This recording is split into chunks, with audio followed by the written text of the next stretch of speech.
7시간 했잖아. 7시간. 7시간. 그러니까 여러분 집에 갈 생각하지 말아요. 딱 붙잡아요. 강사는 돈 안 줘.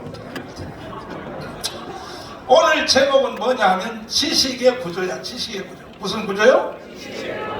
사람이 인간으로 태어나서 죽을 때까지 전체를 얼마만큼 알고 죽느냐, 총량이 얼마나 되냐고요.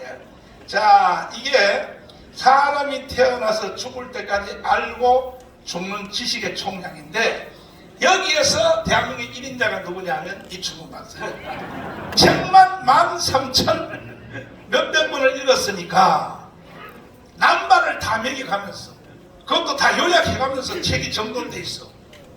여러분 책 몇 권 읽었어요? 손가락 맞춰는 이렇게 맞다. 그 사람 눈 쳐다봐.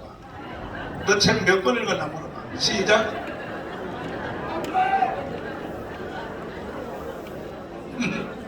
내가 보니까 성경 외에 10권도 안 읽었어요. 자, 그런데 자 보세요. 사람이 죽을 때까지 아는 지식이 이게 총량이야. 총량인데 이 총량 중에 이충훈 박사님은 대단히 지식이 많단 말이에요. 이충훈 박사님한테 고백을 시켜보려고 해요. 이게 저 우주에 존재하는 형이하학, 형이상학, 과거, 현재, 미래에 존재하는 모든 지식이에요. 모든 지식에 이 박사님은 어느 정도 아는지 표시를 한번 해달라고. 찍히지가 않습니다. 아예. 아, 그래요? 아니 13,000년 읽었는데도 어림도 없는 거죠. 한번 찍어보세요. 뭐 그냥 거의 찍으려다 말 정도도 안 될 겁니다. 이야. 아인슈타인이 뭐라고 그러는지 아세요? 자기가 알고 있는 지식은 바닷가에 모래알 한 알도 안 된다고 그랬습니다. 우리 성경책에 보면은 많다를 하늘의 별처럼 바다의 모래처럼 지구의 모래처럼 그러죠. 참. 최근에 하늘의 별이 지구의 모래보다 더 많다는 사실이 밝혀졌습니다. 우리가 아는 게 뭐예요? 그러면 이충훈 박사님이 오늘까지 안 모든 지식이 지식의 총량 중에 표시했더니 점이 보이지도 않아. 그렇다면 여러분들은 얼만큼 할까? 목사님인데 네. 여기 지금 각 중에 말이죠. 네. 성경책을 읽는다고 그러는데 네. 성경책을 읽는 근데 조금 이따 다시 하려고 그래요. 이 박사님 다 잠깐 쉬었다가. 그러니까 인간이 어차피 모든 지식 중에 인간은 점 하나도 모르고 죽는 거야. 동의하십니까? 동의해요? 그러니까 어차피 인간은 다 알 수 없기 때문에 선택적 지식 먼저 할 걸 먼저 알아야 돼요. 나중에 할 걸 나중에 해야 돼요. 지식을 선택하여 섭취를 해야 된다. 그럼 제일 먼저 인간이 알아야 될 것은 뭐냐? 자기 이름은 알고 살아야지. 그러면 손 내밀어서 악수 한번 해봐. 저는 누구입니다. 인사 한번 해봐. 시작. 이름을 확실히 알아요? 두 번째로 부모님 이름은 알아야 돼 몰라야 돼? 자기 생년월일은, 주소는, 핸드폰 번호 알아야지. 이렇게 알게 진행하면은 지식의 우선순위가 있다. 지식의 우선순위. 아멘. 그래서 지식도 다 같은 지식이 아니라 지식도 구조가 있어. 차원이 달라. 제일 밑바닥의 지식을 뭐라 그러냐? 자연과학. 자연과학. 뭐라고요? 자연과학이야. 자연과학. 잘 들어봐요. 자연과학이야. 이거는요, 사실은 학문이라고 할 것도 없어. 옛날에는 이거 다 기술자야. 기술자고, 요 자연과학 위에가 뭐냐? 인문이야. 인문. 뭐라고요? 예를 들어서 무슨 뭐 역사 뭐 그 다음에 또 무슨 뭐 등등 많아. 법 뭐 이런 게 전부 인문이야. 요거 위에가 뭐냐? 철학이야. 철학. 뭐라고요? 그러니까 학문도 지식도 다 같은 게 아니고 지식도 차원이 다 다른 거야. 이해가 됐어요? 자, 철학이요. 철학이란 말이에요. 철학은 모든 지식의 왕이에요. 지식의 왕인데 철학 위에가 뭐냐? 신학이란 말이에요. 신학. 뭐라고요? 이게 지구촌의 지식의 요람이라고 하는 IBD 미국의 동부의 하버드, 예일, 프린스턴, 콜롬비아 거기에 지식의 구조가 이렇게 짜져 있는 거예요. 그 다음에 신학 위에가 뭐가 있느냐? 신학 위에가 성경이 있는 거야. 성경. 아멘. 그럼 성경은 왜 읽느냐? 모든 지식의 최고봉은 성경이에요. 이렇게 나눠져 있다 이거예요. 이 말에 동의하십니까? 동의하십니까? 그리고 성경은 왜 있느냐? 성경은 결국은 예수 그리스도를 알려고 하는. 그러니까 모든 지식의 왕은 예수를 아는 거예요. 최고봉이야, 최고. 그러니까 이충문 박사님처럼 13,000권의 책을 안 읽어도 예수 알면, 뭐 알면? 모든 지식을 다 아는 것 같아요. 두 손 들고 아멘. 할렐루야. 그래서 아까 읽은 성경의 고린도서 1장 26절에 형제들아 예수 그리스도의 부르심을 보라. 육체를 따라 지혜 있는 자가 많지 않고 능력이 많은 자가 많지 않고 문벌 좋은 자가 많지 않도다. 하나님은 세상에 지식 있는 사람을 안 부른다 이거야. 왜? 어차피 지식은 알아봤자 점도 하나 안 돼. 점도 하나. 그런데 하나님이 불러서 하나님 미련한 자를 택하여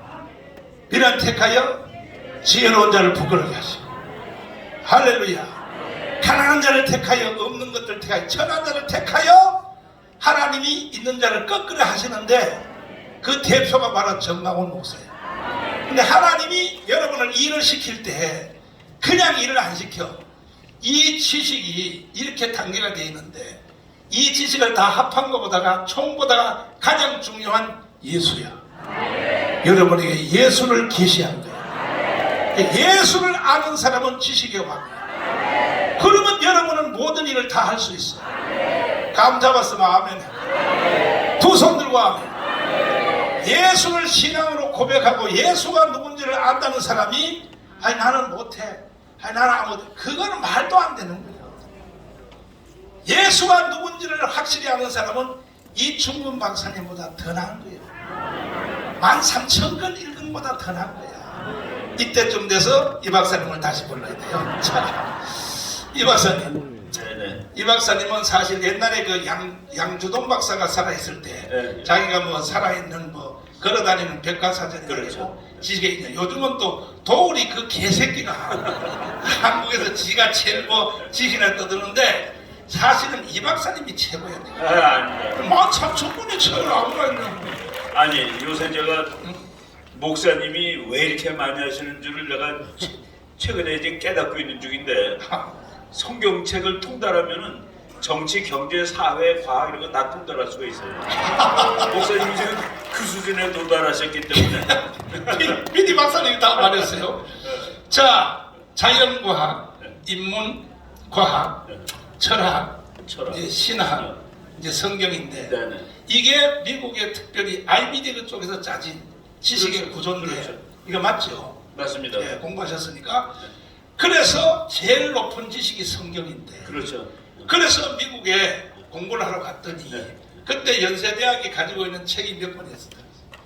제가 이제 책을 엄청 좋아하기 때문에 도서관에서 사는데 네. 연세대학교 제가 이제 유학 갈 때 30만 권이었습니다. 30만 권. 연세대학의 책의 보유량이 30만 권. 네, 서울대학이 그거보다 좀 더 많았고 연대가 두 번째로 많았는데 네. 제가 이제 텍사스 대학 갔더니 800만 권이더라고요. 그리고 하버드 대학은 1000만 권이 넘었는데 하버드가 1000만 권의 책을 가지고 있다는 거예요. 근데 그 하버드 대학 총장이 네. 이게 1000만 권이 왜 필요하냐, 한 권이면 되는데 뭔데? 라고 얘기를 했습니다. 네. 그래서 나는 그분이 그냥 참 믿음이 엄청 좋은 사람이구나 라고 생각을 한 거죠. 네. 1000만 권 아니라 성경 한 권 있으면은 그 1000만 권이 필요 없다라는 얘기를 이거는 뭐 실화입니다. 실화. 이야, 실화야 실화. 그래서 여기 지금 우리 목사님 말씀하셨는데 네. 자연과학, 네. 인문과학, 네. 철학 했는데 네. 미국에서 이제 박사를 받으면 전부 철학 박사입니다. 공과대학 나온 사람도 철학 박사, 컴퓨터도 철학 박사, 영문학도 철학 박사. 그렇구나. 저도 철학 박사입니다. 그래서 PhD라고 합니다. 그렇지, 맞아. 닥터 오브 필로소피. 미국에서는 박사가 다 철학 박사인데 신학 박사는 따로 있습니다. 그보다 위에서 PhD라고 따로 있어요. 그러니까 그것을 이렇게 구분해 주는 겁니다. 구분해줘. 네. 그러니까 아무리 세상에서 뭐 PhD를 하든지 박사를 해봤자 신학 미치고. 그래서 이미 다 여기죠 이렇게. 그러니까 아예 밑에 있는 일반 학자들은 신학 박사하고는 경쟁을 아예 안 하려고 그래. 그렇죠.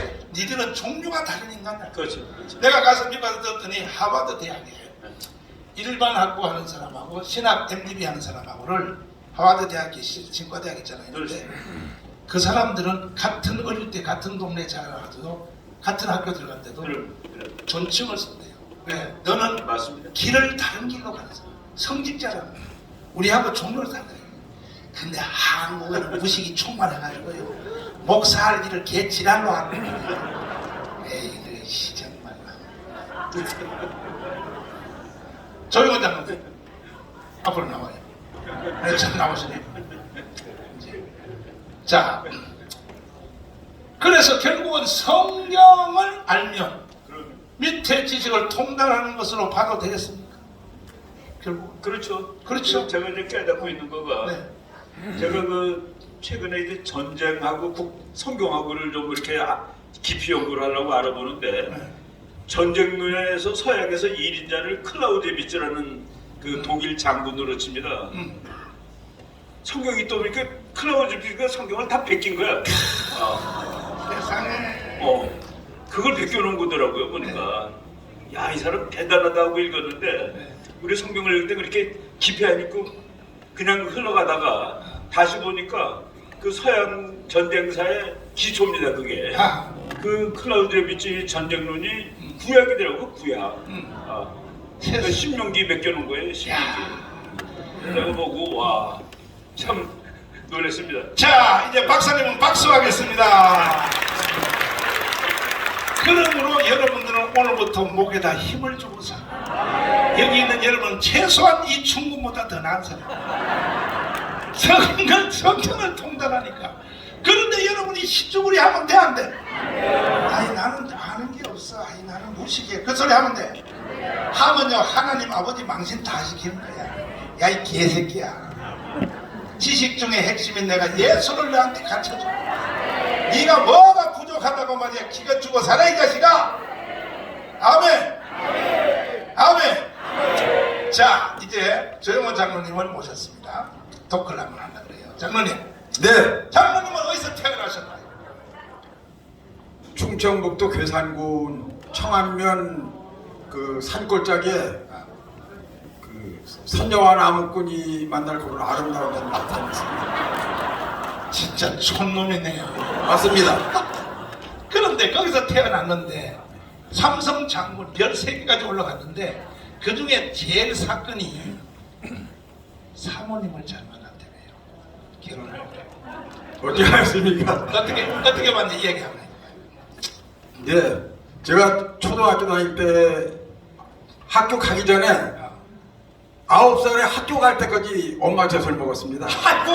아이고 무서워. 초등학교 가서는 매일한테 두드려 맞기도 하고 놀림받아가지고 울고치 배웠습니다. 아이고 왕따 1번지였습니다. 중학교 다닐 때는 산고개를 4개를 넘어서 다녀가지고 하루에 40리씩 걸었습니다. 근데 초등학교 때보다 중학교 때 조금 공부를 더 잘하고 고등학교 때는 그거보다 조금 더 잘했는데 잠깐만. 고등학교 어디 나왔어요? 고등학교는 청주고등학교 아니 나왔어요. 경기고등학교도 안 나오는데 별 3개나 다요. 예. 청주? 그렇습니다. 그때는 청주 좋은 학교야. 예. 지방학교 중에는 그런데 제가 거기서 공부를 좀 못했습니다. 그래서 서울대학교나 서울에 있는 학교를 못 가고 충북대학교를 가서 거기서 그럼 대학은 충북대학 나왔어요? 그렇습니다. 충북대학 나가지고 어떻게 별을 3개를 따냐? 이야. 제가 충북대학 나온 사람 중에 별 제일 먼저 달았고 이야. 또 제일 높이 올라갔습니다. 제일 높이 올라갔어요. 예. 그런데 사모님을 어떻게 만났어요? 제가 이제 충북대학교 대학교 가는 게 참 좋더라고요. 대학교 가서 제일 좋은 것이 뭐냐면 이쁜 대학생 여학생하고 연애하게 된 것이 가장 좋은 일이에요. 그래서 정말로 시골 우리 동네에서는 저를 쳐다보는 여자들도 중학교 나온 여자들도 잘 안 쳐다봤는데 대학교 가서 예쁜 여학생을 만나서 제가 7년 동안 쫓아다녀가지고 7년을 쫓아다녔어요. 결혼하려면은 서약서라고 그래서 서약서였어요. 예. 근데 무슨 서약서냐면은 결혼하면 꼭 교회에 따라고 예수님을 잘 믿겠다 신사역서 쓰고 결혼했습니다. 이야. 비밀이 거기 있었구나. 그래서 계약서 썼어요. 예. 써야지 안 쓸 수 있습니까? 써야지. 장가가려고? 예. 야곱하고 비슷하네. 맞습니다. 7년 동안 애써가지고. 공안 못하지만 내가 어. 나중에 본 게 비슷하더라고요. 그래가지고 이제 ROTC 예. 이제 장교를 임명받아서 예. 이제 군대 생활 들어갔는데 예. 솔직히 이야기하자고요. 장로님 ROTC 무시하는 게 아니라 그때만 해도 육사 아니면 별 못하잖아. 그 당시는 그냥. 맞습니다. 그렇죠. 예. 근데 어떻게 육사를 다 챙기고 말이야. 어떻게 ROTC 그것도 충북대학 나온 사람이 말이야. 어떻게 이렇게 별을 땄냐고. 그러면 그 별보다 더 중요한 게 뭐냐면 중령에서 대령 가는 거 있죠. 예. 그게 만만치 않거든. 예. 어떻게 대령을 딸 수 있어? 그러니까 제가 학교에서도 왕따 1번지였고 배경도 나쁘고 또 겨우 그때는 ROTC 장교는 특히 진급이 힘들었어요. 힘들어. 그런데 어떻게 또 그래도 재수가 있어서 중령까지는 올라갔는데 중령에서 대령 되는 것이 여러분 잘 아시지 않습니까? 정말 어렵습니다. 하늘의 별들. 그런데 제가 일군 사령부에서 근무하는데 하루는 대통령이 갑자기 일요일 날 오셨습니다. 대통령 그때 누구예요? 전두환 대통령입니다. 우와, 어디를 왔어요? 어디를? 그때 이제 헬기를 타고 갑자기 내리셔가지고 내려가지고. 군사령관님도 부대 안 계시고 무서워. 예, 동해안 어디 가다가 고속도로에 차를 돌려가지고 다시 왔어요. 그러다 보니까 이제 그 브리핑을 드려야 되는데 대령 이상 들어오라는데 대령이 모자라서 저도 거기 들어갔습니다. 그런데 전두환 대통령님이 브리핑 받고 끝나면 나오면서 제 이름을 부르면서 저 장교가 아주 훌륭한 장교라고 이렇게 얘기했습니다. 그게 진급이다. 진급 그냥 완전히. 왜 그러냐면요. 제가 일사단에서 본부대장을 하고 있는데 전두환 대통령이 사단장으로 오셨어요. 사단장으로. 예, 그러면 통상은 그 제가 이제 근무하기가 참 어려운 여건입니다. 그렇지, 맞아요. 그런데 하루는 그 저를 부르더니 너 본부대장 중요한 것이 행정병 교육을 똑바로 시켜야 된다. 그래 전투형 병해와야 된다.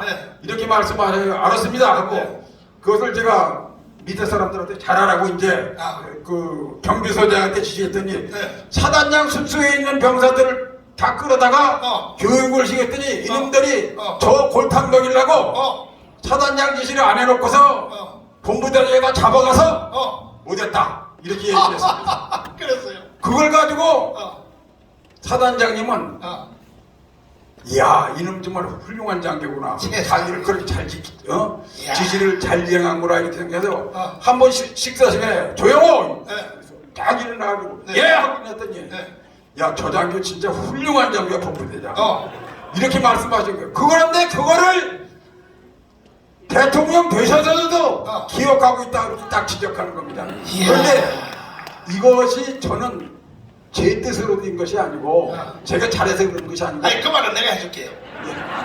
결국 그건 다 사모님의 기도빨이야. 기도빨 결과적으로 여기 지금요 박윤성 장로님 저기 다 있지만 육사 나왔잖아요. 예. 저 별단 거 다 뻥이요. 왜? 권사님의 기도빨인 거야. 권사님의 기도빨. 예, 저는 제 마누라가 기도빨이라고 생각합니다. 확실하게. 근데 황중성 장군은요 네. 정말 훌륭한 장이에요. 좌익특무대 사단장을 한 사람이에요. 본인 자신이 신앙이 좋아요. 예, 대한민국에서 사단장 중에 가장 훌륭한 사단장, 제일 약한 사단장, 세계에서 강한 사단장을 한 사람. 아니요, 그래도 사모님이 기도 안 하면 다 협박이에요. 그것도. 봐요. 1사단 있죠. 예. 전두환 사단입니다. 예. 거기에 일단 갔다 그러면 그건 그냥 진급 올라가는데 세상에 육사 나와서 김수열 대표님 있잖아. 예. 별 못 탔거든. 그거 압니다. 1사단에 참모장까지 했거든. 대령으로. 예, 작전참모 참모장. 그 왜 별 못 땄냐면 사모님이 기도를 안 했거든. 예수를 안 믿었으니까 예수 안 믿었다. 그래서 차이가 나는데. 아멘. 아멘 하세요. 예수의 위력이 크고 예수의 위력. 예, 그죠? 그렇습니다. 그러다가 이제 다 건너뛰고 시간관계상 예. 이분들이 부산까지 가야 되니까 예, 장로님 예, 인생 일대에 예. 자, 예, 아버지 장교도 되고 소위 중위 대위 소령 중령에서 다 하고 원스타 투스타 별 3개까지 달았잖아요. 분단장까지 하시고 그게 이제 제대하셨는데 이제 인생 거의 뭐 솔직히 다 살았잖아요. 살았는데 세상에 어느 날 대한민국이 해체되고 북한으로 가려고 한다 나라가. 그때 인생 전체를 다 꼬라박고 군대를 위하여 대한민국에서 인생을 다 바쳤는데 그때 강원도 하기 직전에 말이야 문재인 이 개새끼가 나타나서 그때 대한민국을 보면서 심정이 어땠어요? 그때? 뭐 제가 참 상병장으로 전역하고 또 군인공제이사를 했기 때문에 참 국가로부터 혜택은 가장 많이 받은 사람인데 어느 날 문재인이가 대통령에서 취임식 할 때 보니까 그 별로 마음에 안 들었지만 그래도 취임식 하는 얘기 들어보니까 뭐 어떻게 견딜 수 있겠지 이렇게 생각했는데 9.19 남북군 사업이 있지 않습니까? 그렇지. 문재인이 평양 갔다 와가지고서 그렇지. 현관문 키를 완전히 김정일에 주고 온 거 아니에요? 뭐. 그것 때문에 제가 대수장 대한민국 소위비액장 선생 가서 거기서 사무총장으로다가 봉사를 했습니다. 근데 그거 하다 보니까 거기서는 뭐 특별한 거 없고 광화문에 나갔다가 목사님이 그 집회하는데 청와대 앞에 갔습니다. 청와대 앞에 가서 그때부터 이제 목사님 그때 이제 목사님이 주일날 예배 보는데 그때 거기 참여했습니다. 그런데 거기서 제가 또 한 번 깨졌어요. 그래서 저는 목사님 거기서 자기도 하고 또 저 김문수 그 밑에지 하기 거기에서 봉사를 하고 가끔가다 사회도 보고 그랬습니다. 그러다 오늘 여기까지 왔습니다. 그리고 여의도 순봉께서 장례를 하셨죠. 국군중앙교회. 국군장교 장로. 국군중앙교회. 예. 자, 그런데 그때 장로님하고 나하고 예. 김문수 등등 예. 그때 강운동을 안 했으면 오늘날 대한민국이 존재했겠어요. 솔직히. 아마 저는 확신합니다. 아마 대한민국이 존재하지 못했을 겁니다. 저는 정말 그렇게 죽을 이면에서 뛰면서도 굉장히 불안했습니다. 그래서 윤석열 대통령이 당선되는 순간 야, 우리 집은 1억은 나는 1억은 벌었고 우리 집 내 식구니까 4억은 벌었다 이렇게 생각하는데 조금 지금 지나면서 생각하니까 제가 10억 벌었고 우리 집은 40억 벌었다 그렇게 생각합니다. 그래서 제가 저희 가족을 만나가지고서 시골 깡촌에 산 놈이 교회 갈 수도 없는데 할 수 없이 교회 쫓아가서 예수님을 영접한 것 이것이 가장 큰 제 일생에 아주 잘한 일 가장 잘한 일이라고 생각합니다. 두 번째가 전광훈 목사님 청와대 앞에 집회할 때 거기 쫓아가서 꿇어 앉아가지고 그 이튿날 같이 아침 예배에 참석한 것이 두 번째 잘한 거라고 생각합니다. 장로님, 예, 이래서 우리가 어쨌든 윤석열 대통령 만들었고 예, 일단은 정권을 교체했는데 이게 완전 이긴 게 아니고 5년 연장됐는데 그래서 우리가 이제 마지막 이기려고 200석을 목표로 하려고 그러는데 자, ROTC 장교가 총 몇 명이나 됩니까? ROTC 장교가